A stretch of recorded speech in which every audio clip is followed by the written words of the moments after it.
3 rounds of discussion with a 20-minute time limit. Introducing first from a Zoom call in Columbia, South Carolina, Matthew, aka the Unbreakable Spirit. And his opponent from a Zoom call in Atlanta, Georgia, Daniel, aka the Executioner. Take it away, Matthew.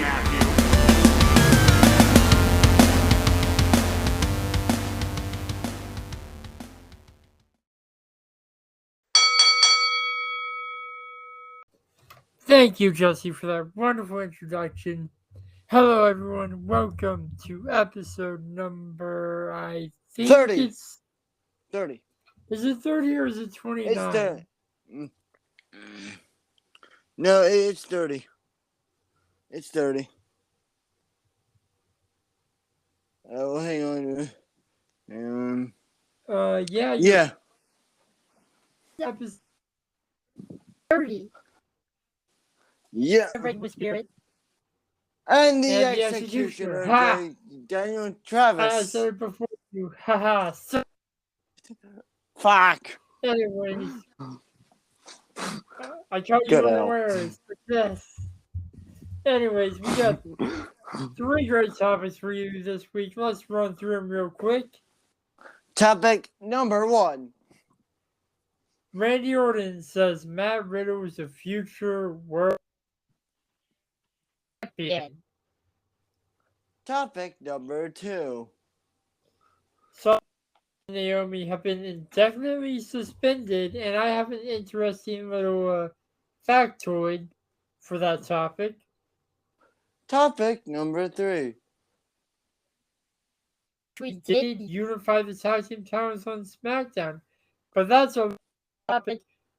Let's hop into topic number 1. Take it away, comrade. Okay, you idiot. I will take it away. And that is that we have Randy Orton saying that Riddle is a future world champion. I mean,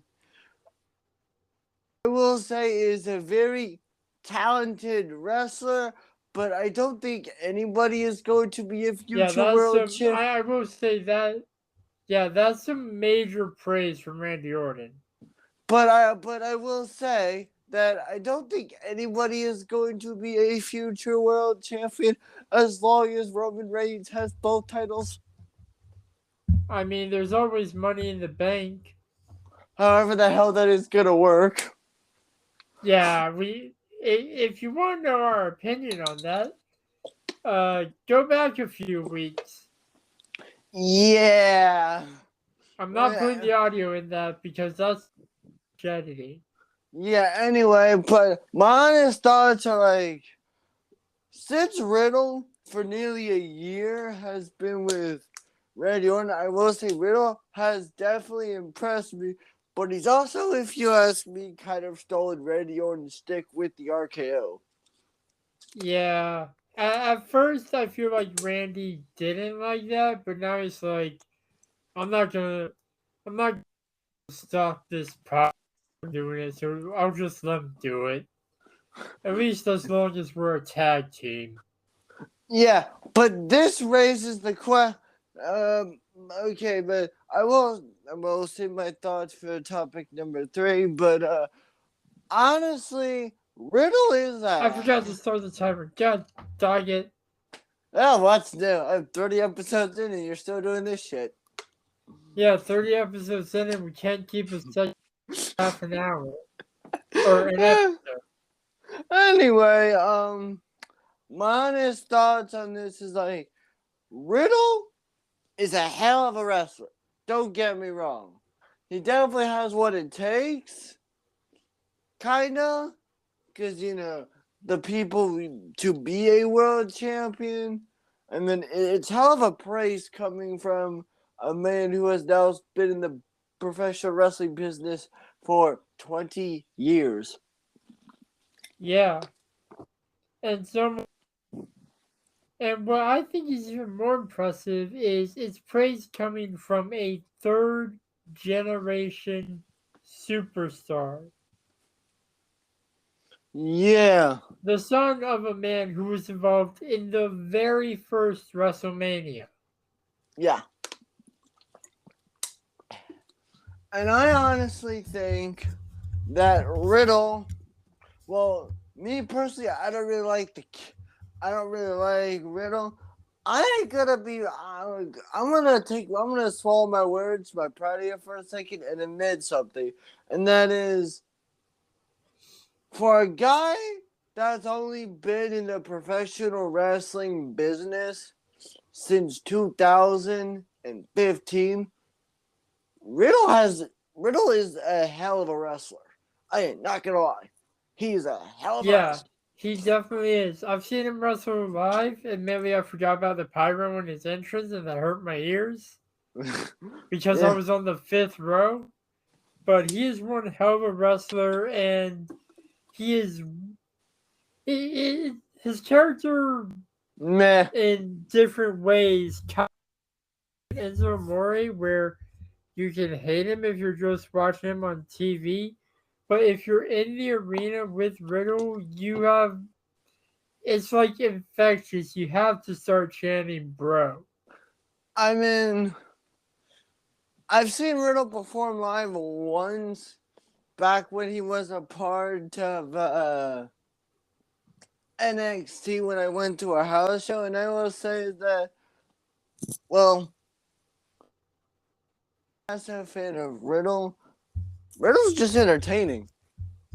Yeah, Except which for, is why I said he's very infectious. yeah, except for Enzo Like Moore. you don't Was want the to. Well, Enzo, when he was still employed, yeah, I did go along with his whole entrance shtick. Swaft. But I honestly believe that, hey, don't get me wrong, for the short time that Riddle has been, I will say the only thing that Riddle has done that I've just been impressed is the clever ways that he's been hitting the RKOs. Like, Yeah, like that, the way he did at didn't he do it like really cleverly at at WrestleMania Backlash recently? yes, off the top, Or, and then or was that on Raw? and then also on Raw, he did it where Montez Ford was going for his frog splash and got countered into an RKO. So Yeah, just because I will say, don't get me wrong, I like, Riddle's a hell of a dude, and he seems like a pretty likable guy off screen. But I think that, hey, if Riddle is a future world champion, that is great, but it's gonna be virtually impossible as long as the tribal chief has the gold. yeah. Like I said, there's money in the bank, or they could just make another new championship, which then Roman will also try to claim. Yeah, just good luck. But my honest, what are your thoughts on this, Matthew? Please. And this is time we're at minute 30. I was about to ask for final thoughts. I really do think this is major props from like 14-time world champion, third Yep. generation superstar. Yep. And like if you can get Randy Orton to praise you, you're going places. Oh yeah. And it's unless he betrays you and RKOs you, then you're probably gonna get lost in the shuffle. Or you get him to call you stupid like Kofi Kingston did back in like 2009. Yeah, because I honestly will. My final thoughts are, hey, if Riddle becomes world champion, great, but I mean, it's hell for praise coming from a man who is a future Hall of Famer. Yeah. But I don't know if that's gonna. I'm not sure when that it's gonna happen. I mean, it may be a couple of years, honestly. Well, Randy said he wants to wrestle until he's like 50 or something. I doubt RK Bro's gonna be a thing until for that long. He's not going to. But But the real question is, will Riddle be a member of the WWE Hall of Fame one day? Maybe. Only time will tell. But that's the end of this segment. We're going to take a quick break before we hop into topic number 2. We'll be right back. After this quick break. Which is literally just bell ringing. Oh. Ow, we are back for topic number 2. Which is Sasha Banks and Naomi are indefinitely suspended. And here's a fun fact you may not know. Sasha Banks' contract is expiring soon. I thought it was Naomi's contract. I heard Sasha's. Oh. And WWE will not fire Sasha and Naomi because they don't want them going to AEW. I mean, yeah, would go ahead, say what you're thinking. Oh wait. Like, I'm wondering, like, is the 30-day title match clause still a thing even? Honestly, I don't even think so. Because then, like, if it was, they would have had to strip Sasha and Naomi.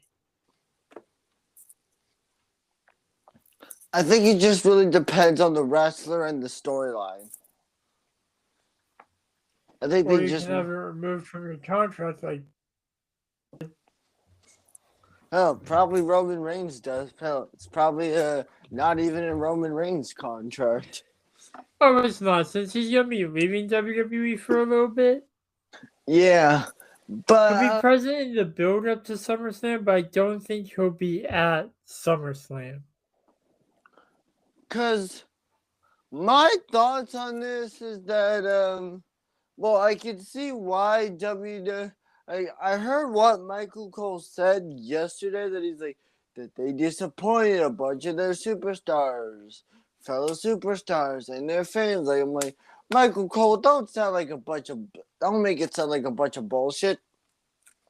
Yeah, and Corey actively shat their behavior on commentary on Monday Night Raw. I mean, it's Corey, so I mean, yeah, he's the heel. But my honest thoughts on this is like, I mean, look, I can see why WWE, suspended them because they didn't want to fire them. But also, honestly, and I said this last you're suspending someone whose contract is going to expire indefinitely, which means you may have just running yourself into a corner. You may have just fired Sasha because her contract would expire while she is suspended. Yeah. I mean, because my honest thoughts on this, which I'm going to really say, is that, like, look, if WWE, because I get why WWE wanted to do it, and I know I said this last week, and I'm going to say it again, but to be honest, this isn't really the first, and don't forget, this isn't the first time that Sasha Banks was mad when WWE, was against their words with the women's tag team titles. Because in case you forgot, Sasha Banks and Bayley were promised a long reign, and then they found out that they were going to be losing to the Iconics. Yeah. Who, keep in mind, the Influence is also taking a break from wrestling. Yeah, the Inspiration. Inspiration, whatever. But, I mean, just like, because, I can see why WWE did it, but to tell you how I honestly feel, guys, I know I don't really care, but this is what I'm honestly thinking is that WWE has done fucking terrible with those women's tag team titles. Oh, you're Period. not wrong. Like, I feel like the women's tag team titles has a very similar, like, a similar history to Brock Lesnar when he was holding the WWE or Universal Championship. Like, Except for his last run. yeah, except for his most recent run. I'm talking Heyman guy Lesnar, Oh, yeah, okay. Yeah, fair enough. where he showed up at like the Big Four for the big payday, and then sat on his couch with his wife Sable for the rest of the year. And made money. Yeah, for literally just sitting on his butt at his farm. I mean, like, I know, like, I've never really said this on our podcast, but I know we all give Brock Lesnar shit for, cause I've heard, this is something I heard, cause I was watching, I know that this is sort of random, but what do you expect? But Yeah. I've honestly heard that after Brock Lesnar competes at like a major house show, is that like because I was watching him on the Pat McAfee show, I heard him say that he needed, after like competes at like some sort of like, he's perfectly fine being out there, but then after that he needs a break. Yeah, and let's get back on topic because we got like 30 seconds left. Sorry, all right, whatever. But final thoughts is like, I understand why WWE did it, and I'm surprised that they are doing it a tournament, because what teams are they gonna have to compete in this women's tag team title tournament with the barely tag team division that they have? Yeah, I actually didn't know they were doing a tournament. Yeah, Because they're doing a tournament. And I hate to say this about Sasha, but they might as well fire her if her contract is expiring in mere months. Yeah. And that's all the time we got for this topic. We'll be back after our 2-second break for our final topic. Yeah.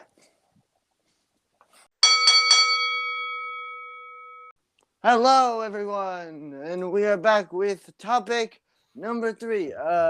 Last night on SmackDown, they actually fucking, excuse the language, but I don't really give a shit, but they actually fucking did it. Nani? That's what for anyone that doesn't speak Japanese.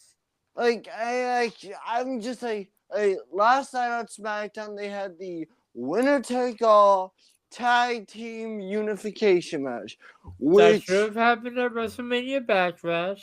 Yes, 100% agree. Should have happened at WrestleMania Backlash, but the match was literally the entire show was built around that one match, which I mean, of course, makes sense. Yeah, and referring back to that WrestleMania prediction battle note I had, we only had one title match on that show. We would have had 2 if Roman hadn't messed it up.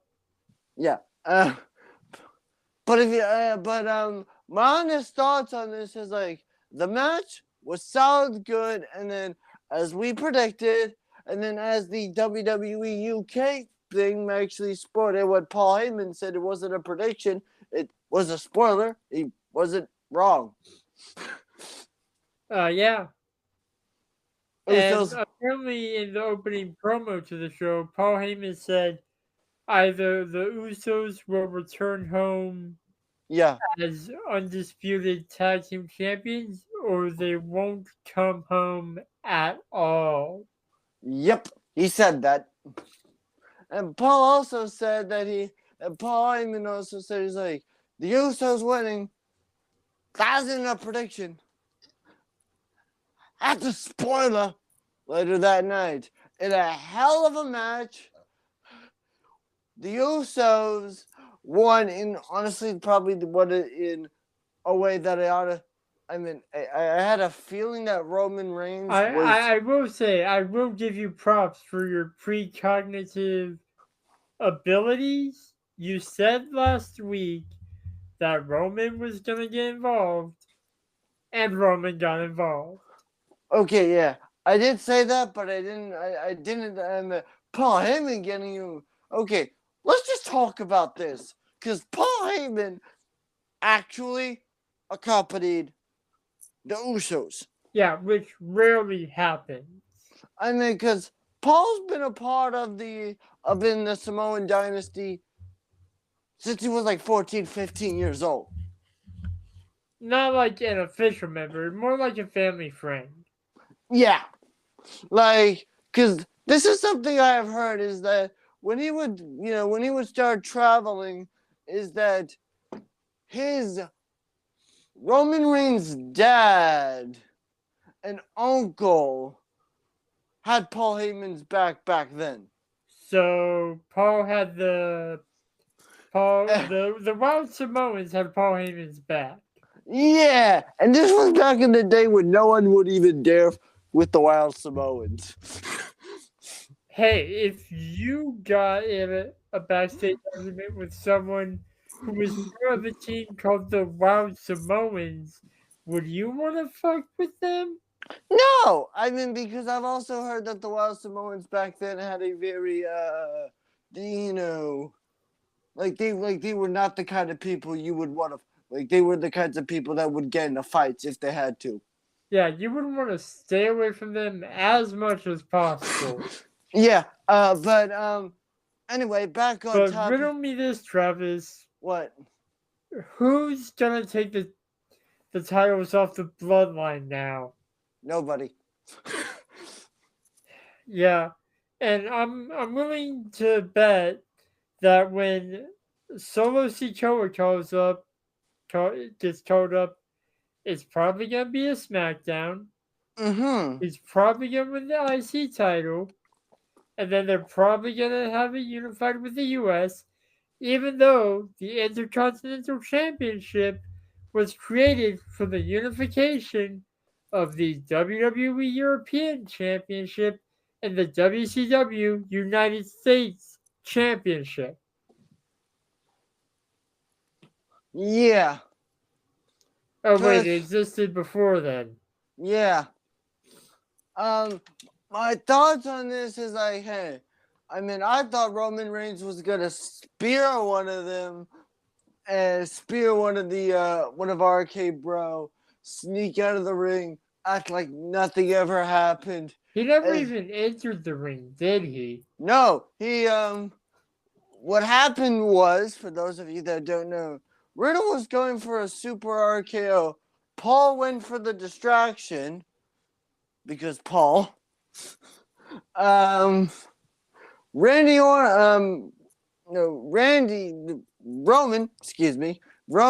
came in, pushed Riddle off, but held on to one of the Usos so they didn't fall. Then the legal Uso delivered the Uso splash and won. Yeah, classic Bloodline tactic. You know how it is. And then after the match, they were just like, Riddle, beat him up. Well, no, because, hey, Riddle need Roman Reigns in the face like the week before. So Roman Reigns is like, hey, you need me in the face for no. Yeah. And then they beat him up, sent him to the table, beat up Randy Orton with the stairs. Roman Reigns.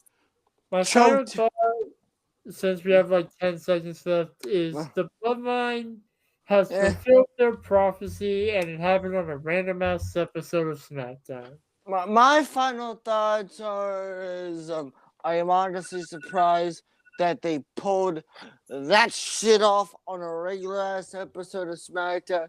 And I find it's kind of come full circle for the Usos because they were around in 2010 when they were trying to win the unified tag team titles. Yeah, they really debuted, I'm pretty sure, the night after the new belts, which were the old bronze ones, were debuted. Yep. Yeah. And my thoughts on it is like the Usos are just like if this doesn't solidify the Usos as one of the greatest tag teams of this century, I don't know what else will. Well, they're brothers. A lot of like tag teams that are brothers, I feel like they're always like some of the best. And also, I'm gonna just get a last thought is I wish because I will say is that like I'm kind of glad WWE did it because maybe we won't have now more. Maybe we'll have different matches instead of the same usual tag team matches over and over again. Yeah, but also, What is the point of the brand split? yeah, I feel like that's the tagline of anything involving the bloodline. Yeah. What is the? As you guys may or may not have heard, the timer went off, which means we are out of time for this episode. Yep. And yeah. Got anything else you want to say? Nope, but I wish the luck of any stupid ass fool that dares to take the code off of the bloodline. Yeah, I got.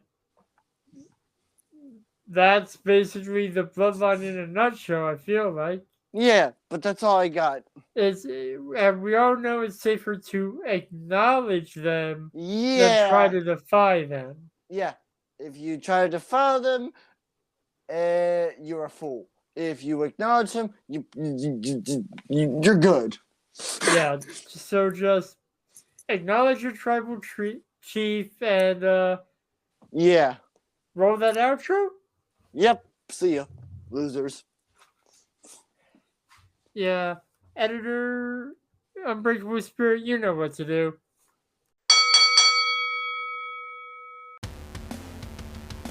Thank you for listening to Add Odds, hosted by the Unbreakable Spirit and the Executioner, edited by the Unbreakable Spirit. You can follow me on Twitter and Instagram at MTS_life_0126. You can follow me on Instagram at DanTravis121, and you can also follow me on the Twitter at DanTheExecutioner21. And you can follow the podcast at Odds Podcast. We'll be back next week with more debates and discussions. But until then, the Executioner and the Unbreakable Spirit will still be at odds. Thank you, losers.